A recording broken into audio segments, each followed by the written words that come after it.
നിങ്ങളുടെ നാളെയിൽ നാം ഇവിടെ ചർച്ച ചെയ്യുന്നത് 1200 കർക്കിടകം 9-ാം തീയതി, അതായത് 2025 ജൂലൈ മാസം 25-ാം തീയതി ശുക്രവാരം വെള്ളിയാഴ്ചത്തെ ശുഭാശുഭ ഫലങ്ങളും ശുഭ മുഹൂർത്തങ്ങളുമാകുന്നു.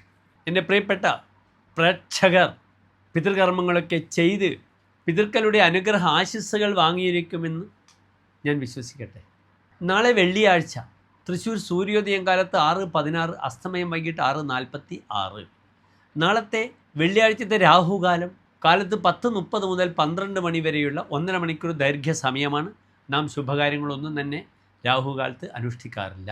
നാളത്തെ നക്ഷത്രം കറുത്തപക്ഷം കഴിഞ്ഞ് പ്രതിപദം 1-ാമത്തെ തിഥിയാകുന്നു. നക്ഷത്രം പൂയം നക്ഷത്രമാണ്. കറുത്തപക്ഷത്തിലെ പൂയം വളരെയധികം ക്ലേശങ്ങളുണ്ടാക്കുന്ന പൂയമാണ്. ഇവിടെ അമാവാസി കഴിഞ്ഞെങ്കിലും വെളുത്തപക്ഷം പഞ്ചമി വരെ ചന്ദ്രൻ ദുർബലമാണ്.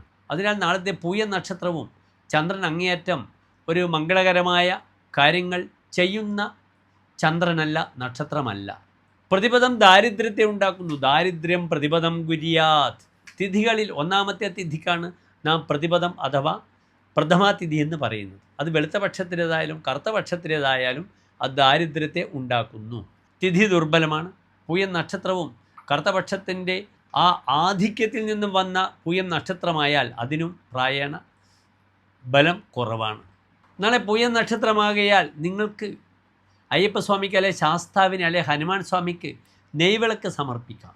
പ്രിയപ്പെട്ട പ്രേക്ഷകർക്ക് ശനീശ്വരൻ്റെ മന്ത്രം ഉച്ചരിക്കാം. ഓം ശം ശനീശ്വരായ നമഃ. വിശേഷിച്ച് നല്ല കർമ്മങ്ങൾക്കൊന്നും നാളത്തെ ദിനം അത്ര ശുഭമല്ല. എങ്കിലും ഒഴിച്ചുകൂടാൻ പറ്റാത്ത കാര്യങ്ങളുണ്ടെങ്കിൽ എൻ്റെ പ്രിയപ്പെട്ട പ്രേക്ഷകർക്ക് 8:30 മുതൽ 10:15 വരെയുള്ള സമയം ശുഭകാര്യങ്ങൾക്കായി വിനിയോഗിക്കാവുന്നതാണ്. എല്ലാ പ്രിയപ്പെട്ട പ്രേക്ഷകർക്കും ഒരു ശോഭനമായ നല്ല നാളെ ആശംസിക്കുന്നു. നന്ദി, നമസ്കാരം.